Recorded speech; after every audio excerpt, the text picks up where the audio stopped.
Then you start taking event mastery a couple of years ago with us. What kind of veteran focused events do you do? I didn't fully engage at first. It took a while to get past the hesitation. And then I did it. And one of the first events I did, and a lot of my events are actually about value, right? So one of the first events we did was we did a Zoom and then we did it in person, and it was called Wines, Wealth, and Wells, all about estate planning. If you've got a home and you're a newer family and you got kiddos, you better have an estate plan set in place. Wine, Wealth, and Wills? Yep. I like that you lead with wine. Yes. Right. So most of my events have alcohol, right? Yeah. Because military folks, we're either working out or at the brewery. You're either working hard or playing hard. Right. Right. Yeah. Yeah. So that was one of the first events we did, and that was a huge success at a local winery. It was a brewery and a winery, and now was just people loved. Most people think about putting an estate plan in place. Yeah. And they think about it and they kick that can down the road and they just don't do it. That's right. Or finally they get to it, right? So my goal is to do that twice a year. We're actually going to have one again this year coming up at the later half. Yep. And then you might see these posters behind me. I did a Sergeant and Santa event. Okay. Photos with Santa Claus for the military. Yep. And then here I did a VA disability for dummies. And it's all about the veteran community. When you get out of the service, if you've got medical scenarios that need to get taken care of, often you get rated by the Department of Veterans Affairs. And along with anything in the military or the government, it's a very slow and complex and complicated process to navigate. So again, I had 2 or 3 veteran service officers come in at a local veteran-owned brewery and talk all about the VA disability claims process. And let me, I mean, you dropped like a dozen nuggets on us real quick there, right there. And it's just like, first of all, one thing that you could have done is just made things totally educational, and that would be helpful. But you understand the root of event mastery is make it fun. So, what do people want? They want coffee, they want beer, they want wine, they want fun, they want entertainment. So the fact of the matter is making this in a more casual setting instead of a freaking classroom where somebody is sitting and learn about VA disability, which, by the way, might have still kind of been a hit, but it wouldn't have been as big a hit or as referable as mixing in the fun, right? I mean, veterans want to get together anyway. So just creating a conduit and a venue and a forum for them to get together and talk was awesome. Then you add on the education, makes it a little bit better. But then you added on the fun, and that made all the difference in the world, right? And so I love the Wine, Wealth, and Wills. That's a very much needed. And then you've got the VA disability for dummies, which is that's a phenomenal title, right? And then you've got the one that's less educational, but not any less fun. And you've got the photos with Santa. Sergeant Santa. Yeah.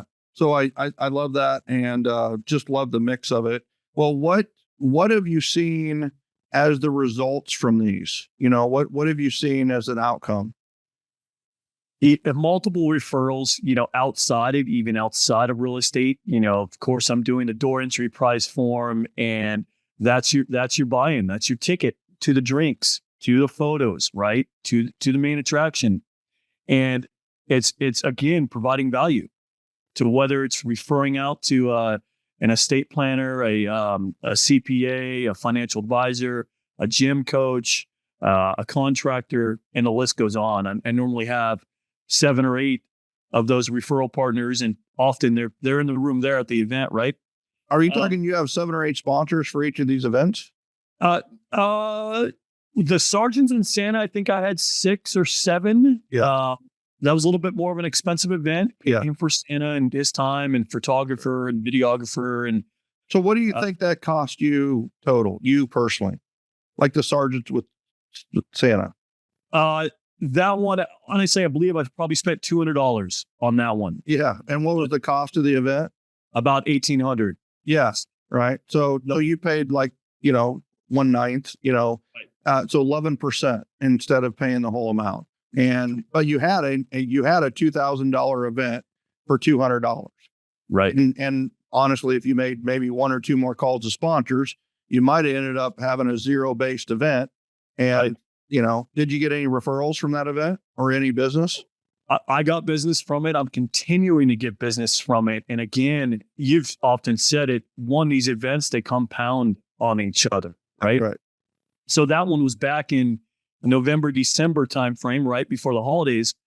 And I've handed out multiple referrals to different sponsors and different connections, the estate planners and so forth.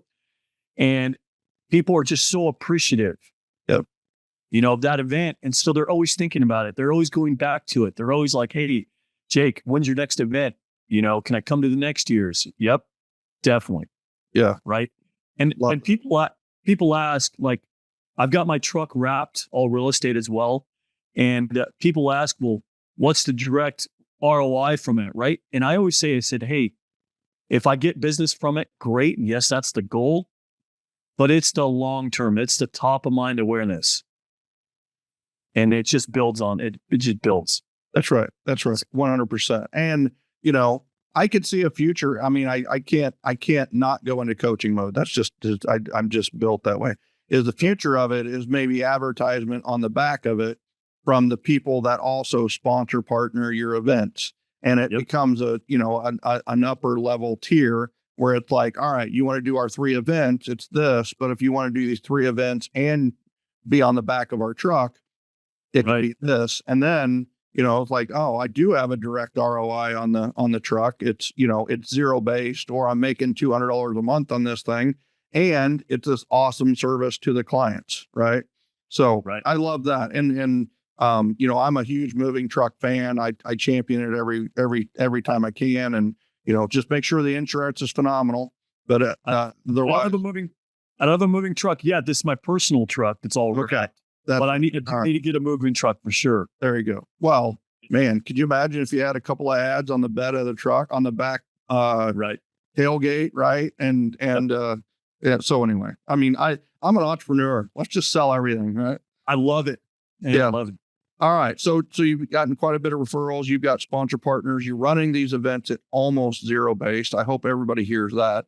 There isn't another lead generation method that I know of that will pay you to lead generate. It's making money. So I love that. All right. So now you're generating this business, and you've got, when some people say they focus on a niche, they kind of dabble in it. Well, you're doing your events at vet-based breweries. You're hosting vets. You have the name veterans in your events, and your entire team is vets, right?